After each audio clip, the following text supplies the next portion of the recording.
No sábado, partidários de legendas de esquerda foram às ruas em várias cidades em novas manifestações contra o governo Bolsonaro. O evento contou com a convocação e apoio de deputados como Gleisi Hoffmann, Érica Cocai e Marcelo Freixo.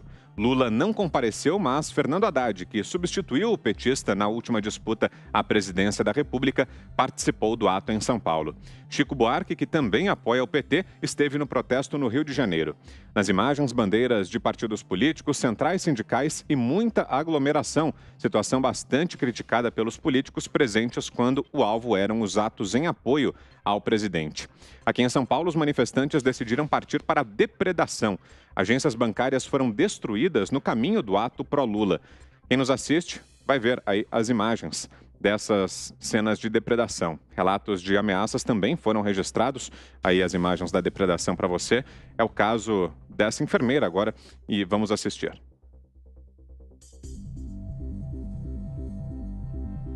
Temos aqui a declaração da enfermeira que relatou ser vítima de ameaça durante essa manifestação de sábado. Vou manifestar aqui que hoje teve manifestação na Paulista. A Paulista é cheia de hospitais, cheia de gente tentando ir trabalhar. E uns vândalos que estavam na manifestação bateram no meu carro, chutaram, bateram no capô, né? Fizeram uma confusão, me filmaram, né? Me ameaçaram e até agora eu não consegui chegar no meu plantão. Quando tiver manifestação na Paulista, eu espero que a Polícia Militar, o CET, faça alguma coisa, porque tem gente que trabalha ali, de manhã, à tarde, à noite, de madrugada, sábado e domingo, é cheio de hospitais. E até agora eu não consegui chegar para trabalhar. Então, só manifestando aí que as pessoas me filmaram, me ameaçaram, bateram no meu carro e eu só estou tentando ir trabalhar, tentando ser enfermeira, que é o que eu sou. Absurdo isso. Bom...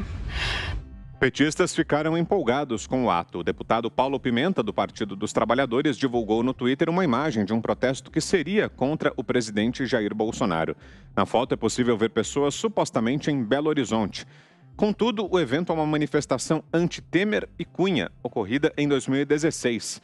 Aspas, BH está na rua para derrubar o canalha da República, fecho aspas, foi o que escreveu Pimenta ao creditar a foto.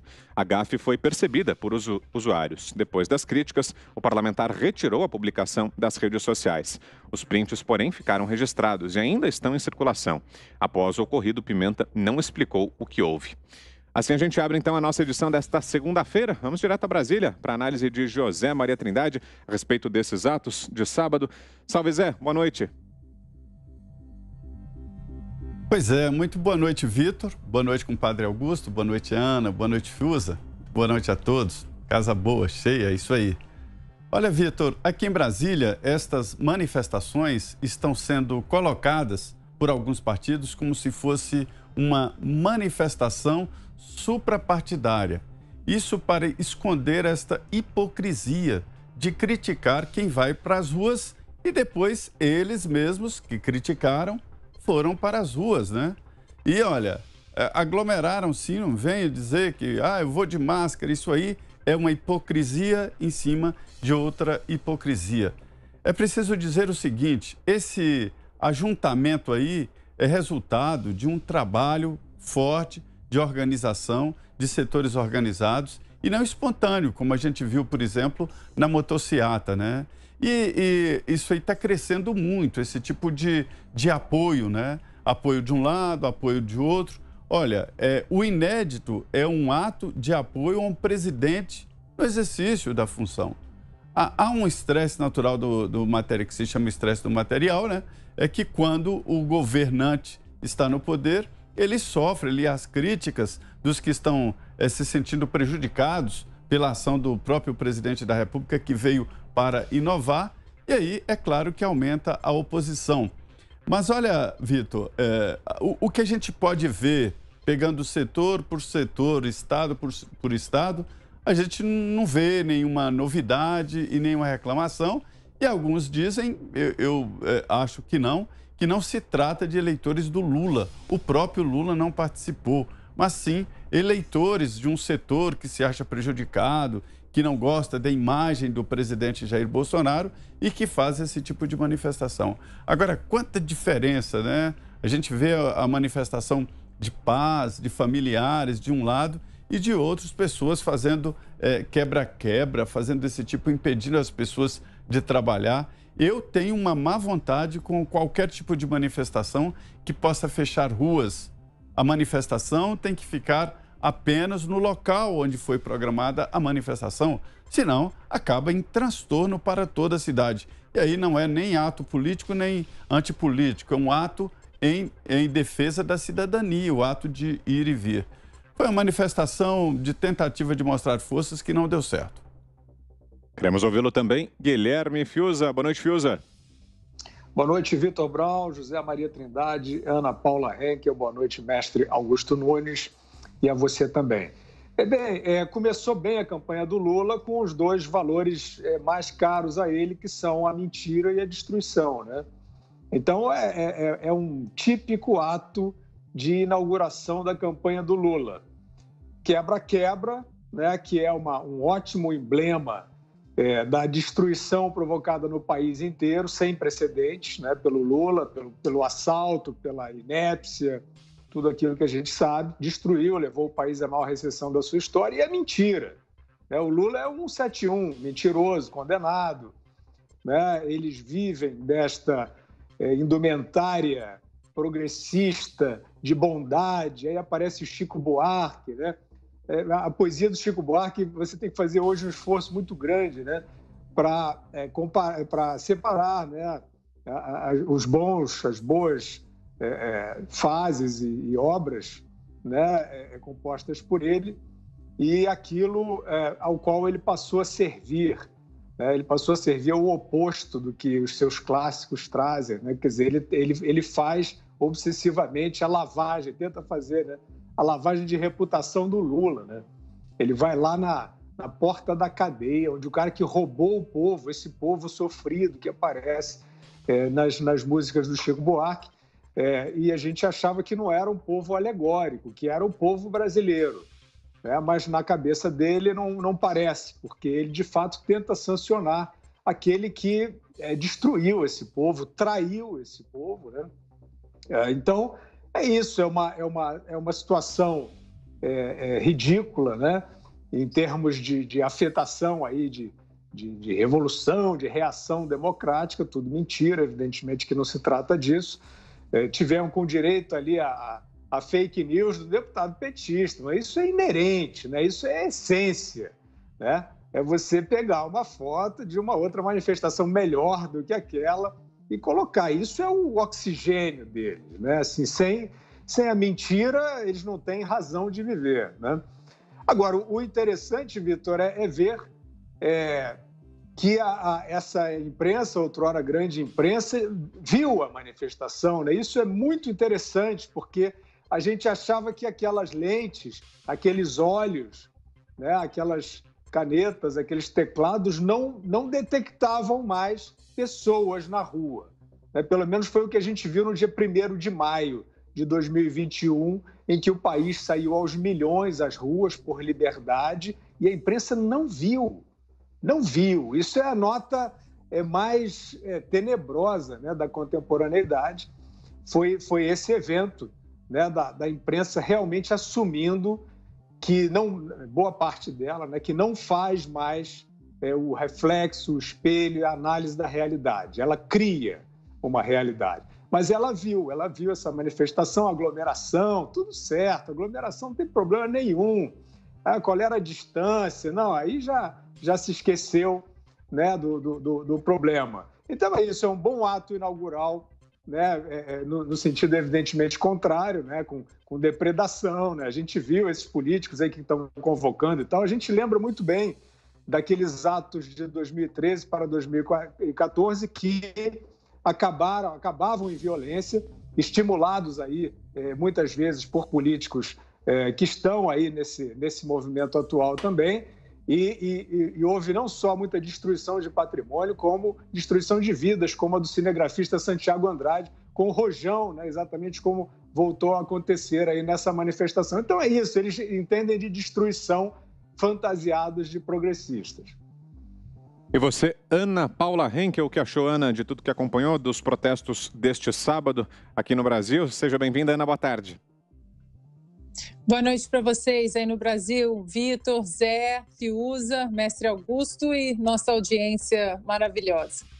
Bom, nosso gerador de caracteres ali, né, o nosso G6, estava escrito que um político petista publica, né, deputado petista publica fake news sobre ato. Agora, deputado petista publica fake news ou deve ser, deixa a pergunta, é pleonasmo ou é redundância? Porque a vida de petista é exatamente publicar e enfatizar fake news. Até hoje a gente vê, por exemplo, Gleisi Hoffmann dizendo que o PT tirou milhões aí da pobreza no Brasil e coloca números falsos sobre a economia durante a administração petista, principalmente durante a administração de Dilma Rousseff, que a gente sabe que foi uma vergonha, que jogou o país no buraco.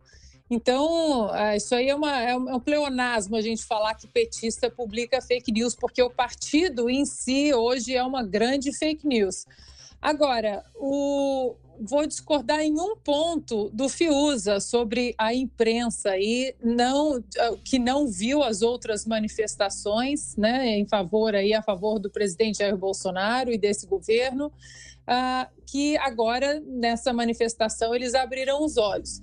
Eles abriram os olhos, mas não abriram tanto assim não, porque houve ataque exatamente a um jornalista e essa parte, um jornalista inclusive poderia ter se machucado fisicamente e esse ataque a imprensa não viu. É engraçado, né, que o vandalismo, o fogo, a destruição, a violência, isso tudo aí parece que não existiu. Mas a manifestação em si existiu. O que traz sempre aquele ponto que o Fiuza coloca aqui, né, da vergonha do atual jornalismo hoje, de não colocar os fatos como eles são. Apenas a gente vive diante da imprensa opinativa. São só opiniões e os fatos, eles raramente são retratados como eles realmente acontecem.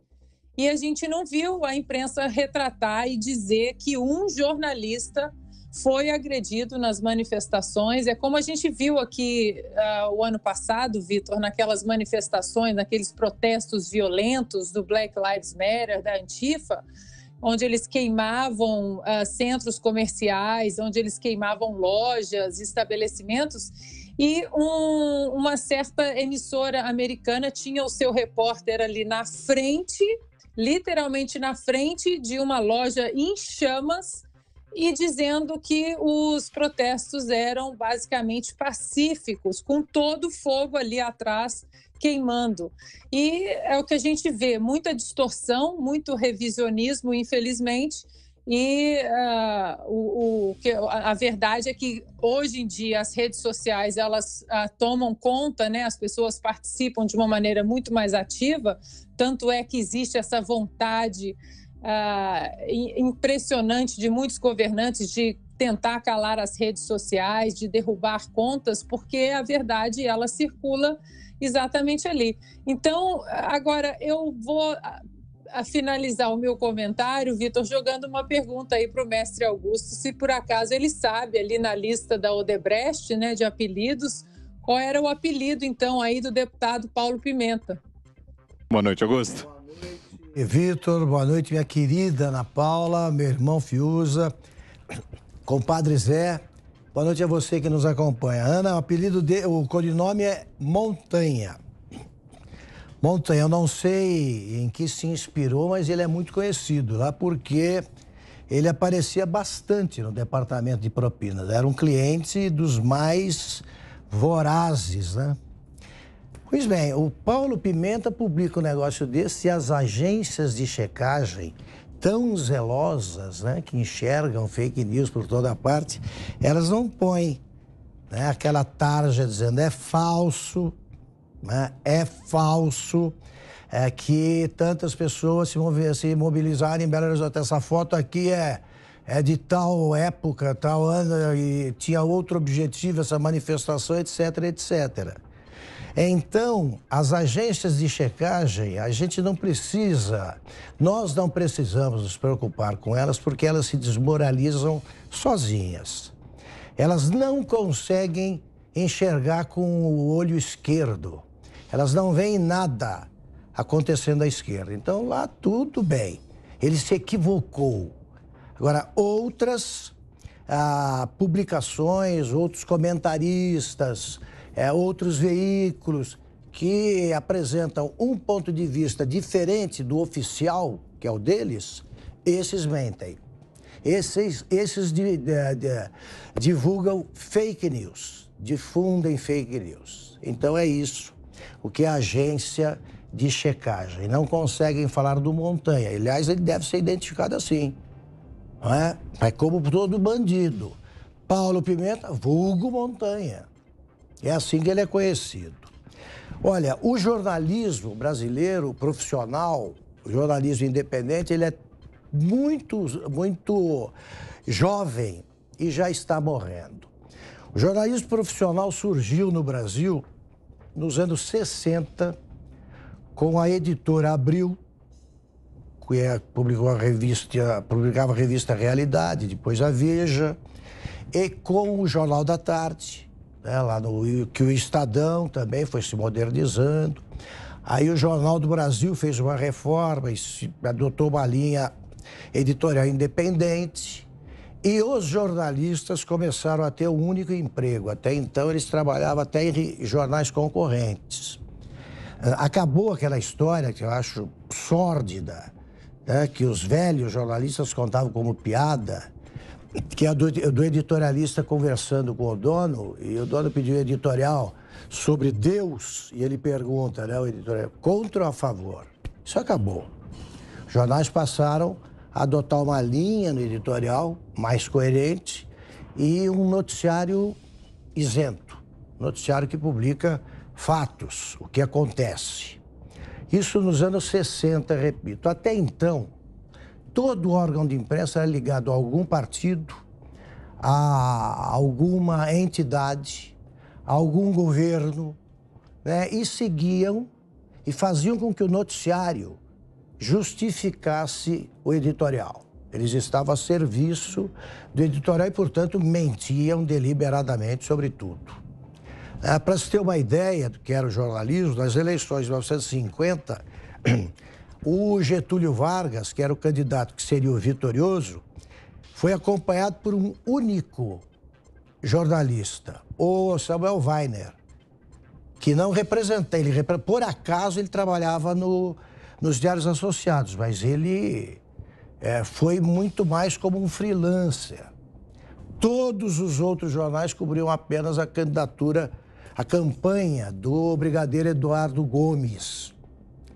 Pois bem, esse jornalismo está morrendo porque a Folha de São Paulo ontem publicou 4 páginas sobre uma manifestação que foi, mas muitíssimo inferior aos comícios das diretas, que não passavam de uma página. Uma página é um latifúndio em jornal. E todos eles insistindo que tinha distanciamento social, máscaras, uso de máscaras, e era pacífico. A manifestação fora pacífica e tal. Eles não são a favor do fique em casa. O que eles estão fazendo na rua? Eles não estão a favor do distanciamento. Por que eles se aglomeram? Porque são cínicos, não acreditam no que dizem. Agora, o jornalismo, ele está enganando o leitor, tapeando o leitor. Deveria ser enquadrado na lei do consumidor, de defesa do consumidor. Deveria devolver o jornal na banca por defeito de fabricação, defeito insanável. E por isso que os jornais, repito, estão morrendo. É por isso que os outrora chamados de grandes jornais agora têm uma tiragem de 120, 100 mil e menos de 70 mil assinantes.